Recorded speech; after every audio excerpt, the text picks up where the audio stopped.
Hey y'all, it's Dr. Court, and welcome back to another episode of The Rewrite, where we are rewriting our ever after unapologetically. Today's episode is going to be a little bit different.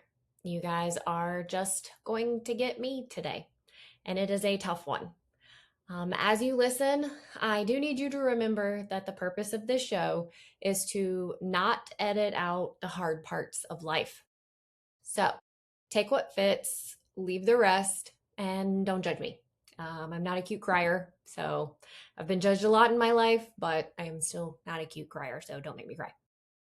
The topic of today's episode is something that I have wrestled with for the past 9 months, 9 days, 10 hours, and 406,000 and some odd minutes. That is how long I have lived without my mother.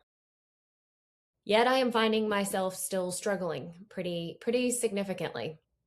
And the reason that today's episode is timed the way it is yesterday was my mother's birthday.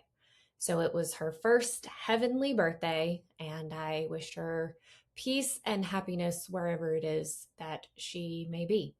There were a lot of tears shed, had some really snot bubble moments yesterday that were not worthy of the camera. Let me just put it that way. I'm not going to set up a camera and record those moments because they were difficult.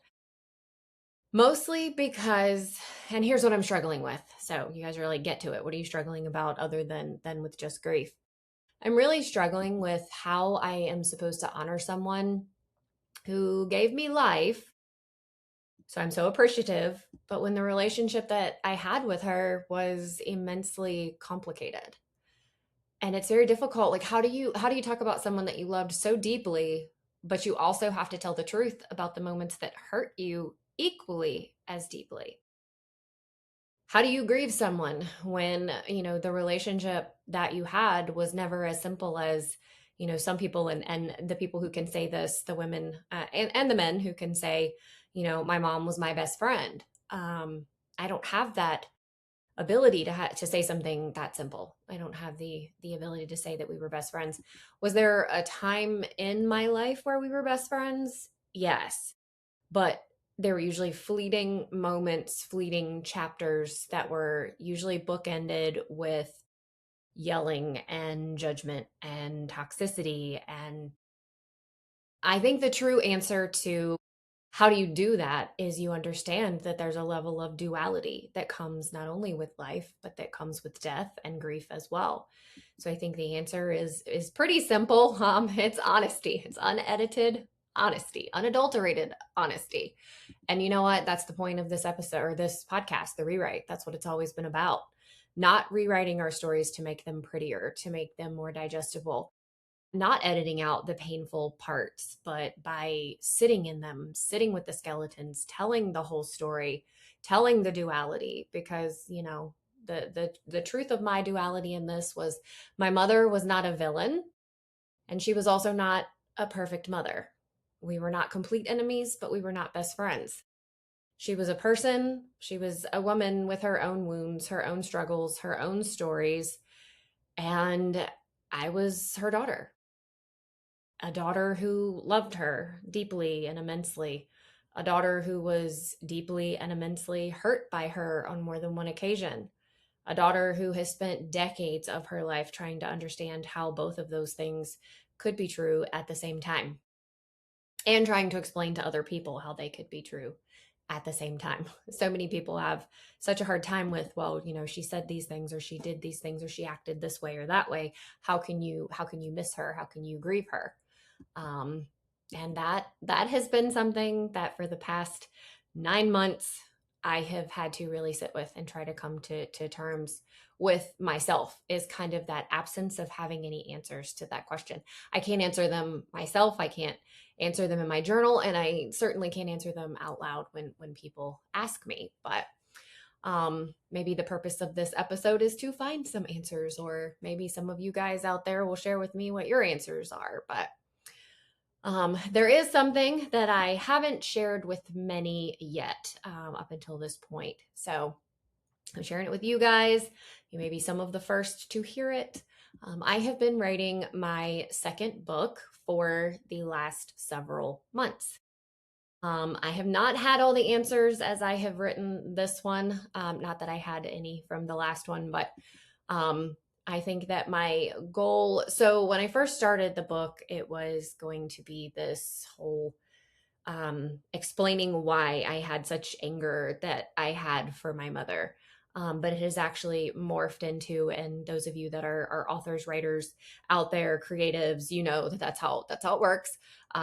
We sit down with one thought, and as we go to write it, paint it, or get it out there into the world, it usually morphs into something else. So my hope for this episode, that book, the conversations that come from that book will be where we, you and me and the reader, find their answers together. The answers to the questions that like I said, I've spent decades trying to crack the code on, and the new ones that have surfaced since that dark fall night in October that I lost her. I thought I was riddled with all the questions with no answers that I could possibly hold until she died. And then there was a whole other graveyard unearthed of new questions. Um, how do you love someone who also hurt you? How do you honor someone while still telling the truth of your story? How does it not make you sound like you have no idea what you're talking about when you have to go between the two? And then, how do you take the story you were given? How do I take my childhood and all of the parts and pieces, the scars, and decide what parts that I'm supposed to carry forward with me and what parts I'm actually allowed to put down now that she's gone, now that I won't have answers. The biggest one for me so far has been, where do you extend grace? I don't know where I extend grace. I'm still kind of finding those parts and pieces. As I've gotten older, in the 9 months since she's gone, but even before that, and becoming a mother of my own, and then sitting with her through her, her illness, and then her hospitalization, and then hospice care, and all those types of things. There's where some of those questions of, I do need to find a level of grace. And since she's been gone, and I've had to navigate a world without a mother, I've had to kind of find those moments of, oh, wait a minute. She was a woman before she was a mother. She was a wife before she was my mother. And then, that brings up the questions of, where do you recognize that sometimes love doesn't always mean access to you? Obviously, she has passed away. The access is now gone. But I think that that's the part where a lot of people really struggle, is where do we cut off that access? But they're your parents. But I'm their kid. So I think we live in a world that often wants that simple answer for, what can be a complicated relationship. And when you have that complicated relationship, and you can say, hey, I was no contact, or, I want to go to limited contact, or things like that, people become very uncomfortable. I found that a lot of people seemingly had different childhoods than I did, because they become uncomfortable when I say, yeah, I was no contact with my mom, and for a short period, and then I ended up her point of contact, and they're like, oh, you cut them off. Shouldn't you forgive them? You need to stay, or and then you have the other flip side of the coin of, leave, move on, if they didn't care about you more than that. But the reality is, real life is not that black and white. There's so much gray area there that I think it gets really confusing. And I think we start hearing the things that are outside of us more than we listen to the things that are inside of our brain. And there's just so much conversation right now around the words no contact. And I think we need to be incredibly thoughtful about how we talk about it, how we present the case for no contact. What does that actually mean? Because yes, I'm absolutely aware that there are situations where stepping away is completely necessary. Um, there are situations where protecting yourself requires that distance, protecting your mental health, your boundaries, your own children, from things that may have shaped your childhood, things that may have, and not to throw this hot button word around lightly either, but may have traumatized you at some point in your life. So and I know that sometimes putting distance there is what you need for your own mental health and for your own children, because I lived that. um I had a season where I did go non no contact with both of my parents, because of my child. I didn't want him to be involved in some of the things that they were capable of, and some of the stipulations and expectations and all of those types of things. I wanted to protect him, from those, and to be honest, I wanted to protect my own mental sanity as well. My mother always had a way of getting inside of my head and making me feel like I was less than, not enough. Every decision I made was judged and wrong. And for my own, like I said, mental sanity and health and peace, my marriage, I needed to step away for a bit. But life has a funny way of bringing us into the moments that we never could have planned for.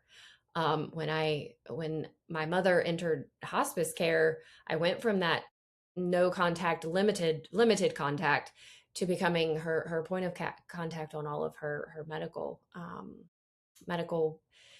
decisions. The hospital was calling me. I had to make the decision to move her to a hospice facility, and going from that, I need to step back to this chapter of, now I'm at the forefront of answering literally everything. It really forced me to sit with those questions, that I have spent just years and years trying to avoid. Really, at one point in my life, I was like, okay, you know what, I give up. I absolutely cannot, under any circumstances, crack this code. I am absolutely done trying to figure her out, trying to figure it all out. I'm done. And now I have to step back in this giant role of making her end of life decisions. Really felt like a universal what the hell moment. Like, who decides these things?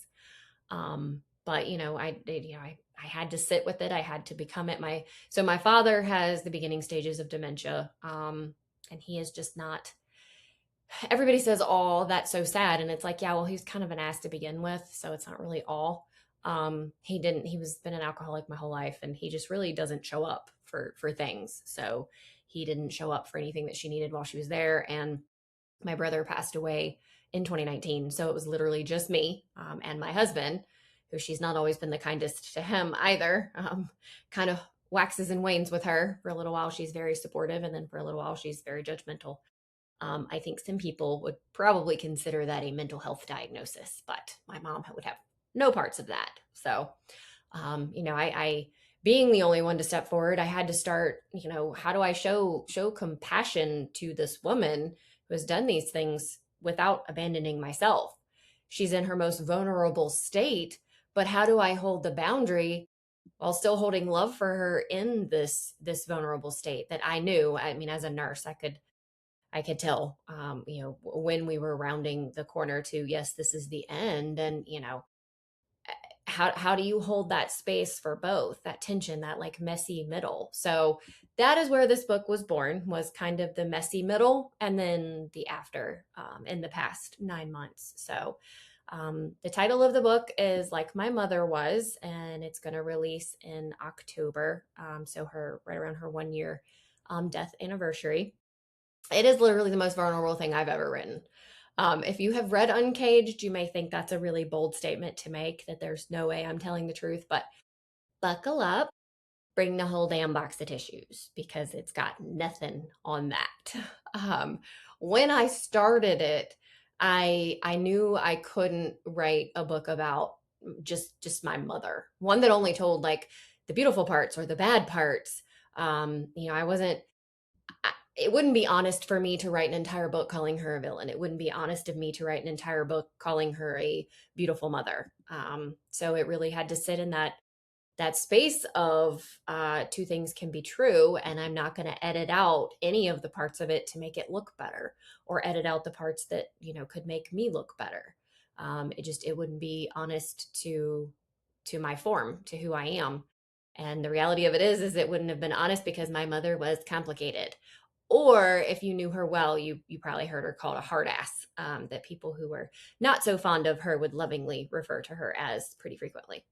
Um, she had a way of making people laugh. She was incredibly funny in that dark humor, sarcastic way. I think people say that millennials are that way, and obviously my mother was not a millennial, but she had this way of just kind of with sarcasm and snarkiness to make you laugh. And she could also make you feel incredibly loved, but she could also make me feel incredibly small. She could be the person that I wanted to run to, and also the person that I ran the furthest away from just to protect myself from her. So that's a very confusing thing for a child to go through. And I mean, hell, it's still at 41, it's still confusing. But children, they don't have the ability to hold a nuance to it. They don't think to themselves, oh well, my mother is struggling emotionally, or she has had to carry so many things, or she has wounds from her own parents. And obviously they don't think about generational curses and generational, breaking generational curses, and how many things that adults have to manage. They really just look at it, or at least I did. What's wrong with me? What did I do that was so bad? How do I make this better? What can I do to keep the peace? And I spent a lot of my life trying to do those things, to shrink myself, to be quieter, better, easier, smaller, physically and what is the word I'm looking for? Both physically and emotionally, and all the parts and pieces. So I would literally went through a time in my life where I tried to make myself smaller to make my mother happy. So thought some of it would help me achieve that worthiness and that consistent love that I just desperate to have.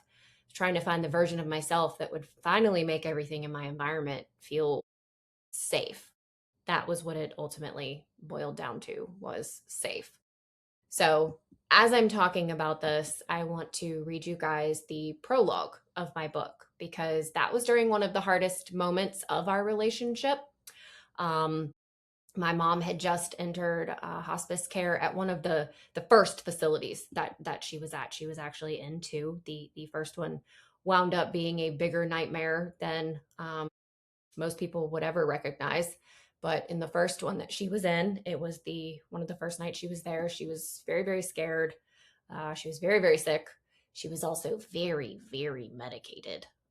So that is an important piece to this. And to be frank with you, I was utterly exhausted. But that night, it brought me face to face with something that I have carried my entire life. It was the little girl inside of me who was still desperately, exhaustingly trying to earn her mother's love. So I want to read that opening chapter to you guys, just because I think that it's really important on this anniversary um, to bring that forward. I think it really concisely speaks to kind of where my headspace was and where hers was. So I'm gonna have to read it. I don't have it memorized. Sorry. So I'm gonna pull it up for those of you that are watching this on YouTube. You will see me pull it up and read. You guys know I don't like scripts and things like that, but I don't have this memorized. Sorry, brain's not that good. You are an ungrateful bitch, my mother hissed into the phone at 3 o'clock in the morning. It was her seventh call of the night. I answered three of them. And those calls, I heard everything from the hellhounds are after her to the staff are trying to kill her and hide her body out back. The first two times, I did my best to reassure her by slowing my voice, reorienting her to her surroundings, and begging her to sleep. I knew she was frightened, and I also knew the amount of medication she was on. That was not helping the situation. My mother had just entered hospice care. It was her second night in the first of what would be two nursing homes. I had spent most of the previous 2 days beside her bed, and the 2 weeks before that at her side in the hospital. I won't go so far as to say I was keeping score of my own suffering, but I was exhausted to my core. I was running on fumes, adrenaline, and anger. After 4 calls, 3 conversations where I talked her back from the ledge, effectively taking her place, my husband asked me to not answer the phone anymore. I had agreed reluctantly and silenced my phone. I snuggled back underneath the blankets, trying to quiet my mind, until I saw the ceiling above our bed light up. I had silenced the ringer, but the call came through anyway. And I didn't listen to my husband's request this time. I have a funny way of not doing that from time to time, and then immediately regretting it deeply. It wasn't that I disagreed with him, it was more that I knew the wrath I would endure the next day for not answering her. My husband wouldn't be the wrathful one, and even if he would be disappointed or annoyed, it was going to be way easier than dealing with her. I eased out of our bed, slid on my robe, and moved into the living room. Feeling my limbs weighed down, dread filling the pit of my stomach, as it often did, I slid the button to answer the phone. "Aren't you going to say anything?" she said. "Beg me to believe that you aren't an ungrateful bitch?" That familiar tone slipped out, sharp and precise, and I froze. She didn't sound scared this time. She didn't sound confused. Or heavily medicated, to be honest. She sounded like my mother, the one I had lived in fear of for different reasons in each decade of my life. The sharp, vile tone of the woman I had spent 40 years trying to please. She was at the center of every decision I made, every insecurity I carried well into womanhood, every performance I perfected, and she terrified me. I swallowed, my hands were trembling, and tears streaked down my face. I took a sharp, deep breath. "No," I said quietly. "If that's what you think, that's fine. But you need to get some sleep." A lifetime of navigating her volatile moods had taught me what attending nursing school later put words to. Arguing would only make this worse. There was no winning. She was far too medicated, only surviving it. And there was no arguing with her in this state. She was far too mean, far too disordered, and like I said, far too medicated. We would get worse than nowhere. It would make everything harder for me, and neither of us needed that. She laughed, or cackled. It was hard to tell. I sat in silence, feeling like the little girl who used to beg her mother to be nice to her. The one who learned to say whatever she thought might earn her love in that moment, or shrink far enough that I wouldn't be seen at all. For me, not being seen means not being hurt. I was picking at the blanket on the couch, searching for those magic words again, secretly hoping that the medication would kick in and she would pass out. Anything that might keep the peace. Isn't that my childhood motto? "Do you want me to come sit with you?" I whispered. I prayed she would say no. There was no part of me that wanted to drive to the nursing home at that hour, and even less of a part that wanted to take this beating in person. "No, Courtney, I do not," she said. "You put me here, I may as well die alone." And then she hung up on me.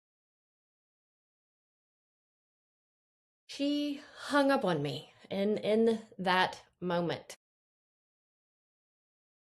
The hardest part about that night was not really the words that she said. I mean, they hurt, don't get me wrong, but the hardest part was how quickly I became that tiny little girl again, sitting there trembling, looking up at her, the little girl who froze. the one who searched for just the right magic words, the one who shrunk herself and would retreat. Um, Really just the girl that was looking for anything perfect to say so that she would tell me that she loved me.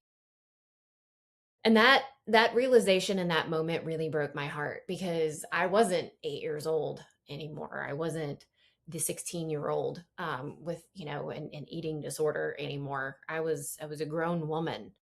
I'm a mother myself. I'm a woman. I have built a career. I've raised a child. I've gone through a marriage, a divorce, another marriage, a blended family. Things I thought I would legitimately never survive. And yet I did survive, and here I am, one sentence from my mother can literally take me out like a wave and turn me into that scared, helpless, frozen, trembling little girl all over again.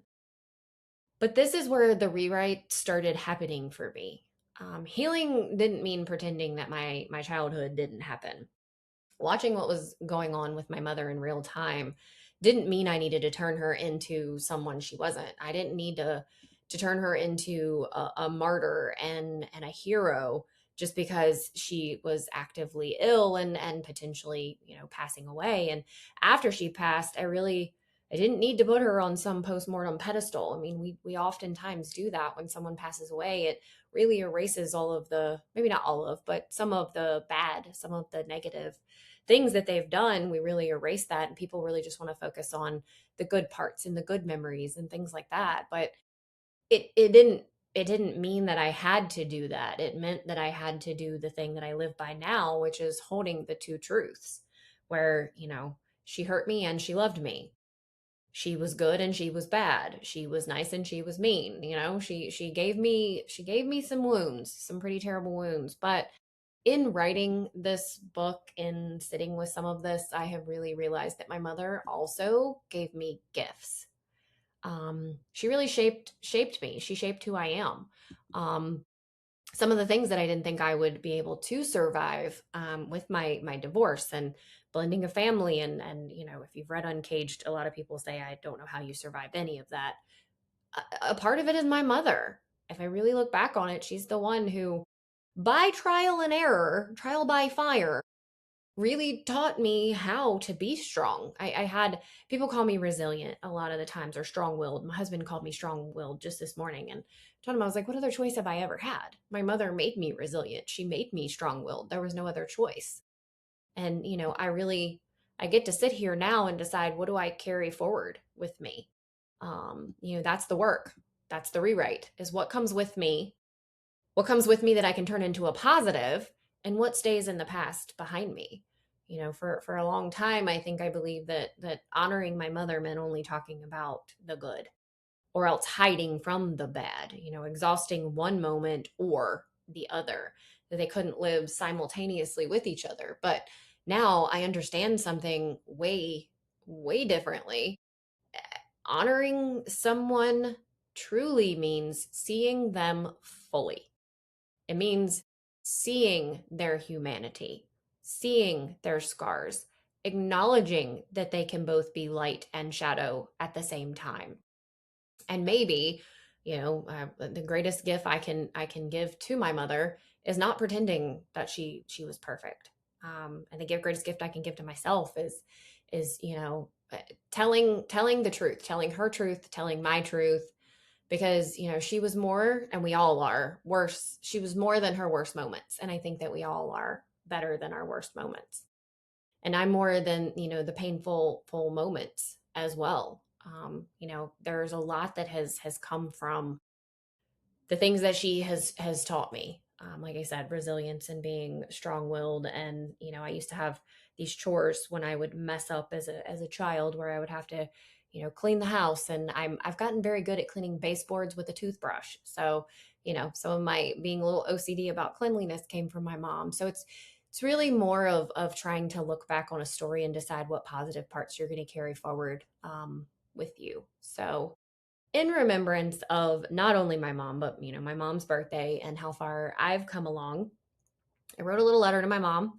If you guys have read Uncaged or you follow me at all, you know I love to write letters to all kinds of people for all kinds of reasons. Some of them they have been received, some of them I still have them, and some of them have been burned because they needed to go back into the universe. But this one I figured I would share with you guys in hopes that, I don't know, maybe there's a podcast up in heaven and my mom is listening to it right now. So, Mom, your story is part of mine. And for a long time, I struggled with what parts of your story I was supposed to carry. I thought loving you meant holding everything for you, the good, the painful, the things that broke you, that subsequently broke me. But I now know that love does not require me to carry what hurts me. I can love you, I can tell the truth, I can have boundaries, I can miss you deeply and still acknowledge the pain. I can and will honor you. You were my first chapter. You helped write parts of me who I became. And now I get to take the pen as the strong woman that you taught me how to be. I get to decide what continues. I get to decide what ends. I get to decide what gets rewritten. Thank you for giving me life, for the lessons, and for the parts that I will forever carry with pride. And mostly, thank you for giving me the courage to become someone who has no fear of telling the whole story. Happy birthday, Mom. I love you. Like I said, life, my mom gave me my first chapters, but life has given me many, many plot twists along the way. And somewhere on that path, I've learned that honoring where I came from doesn't mean having to stay there. Um, It means, like I said in the beginning of the episode, taking what was given, taking what fits, healing from what was broken, and then writing what comes next with pride and the hope that my mother would be proud of what it looks like. We are all products of stories that we inherited, but we are the ones who get to decide the ending. We are the ones who get to decide the journey that it takes to get there. So I hope that this episode resonated with you. Thank you for sticking with me through it. I know it's a heavy topic and, has some tears that go along with it. But if you are someone who is dealing with this complicated type of grief, know that I see you. I'm hugging you. I'm hugging you in the biggest hug I can possibly muster and send your way. And know that you are enough. You are strong enough, wise enough, pretty enough, small enough, smart enough of a parent, enough of a wife, enough of a husband. You are enough. And you will make it through to the other side. I promise. I'm still making it there, but I can definitely see the light in the clearing. So you will see it too. So thank you so much for being here for another episode of The Rewrite. As always, please like, share, listen, share it with anybody who you feel like needs it, comment. My DMs are always open if you are dealing with something like this and feeling a little unseen, feeling a little unsure of what your next step is, please reach out to me. So thank you for joining me.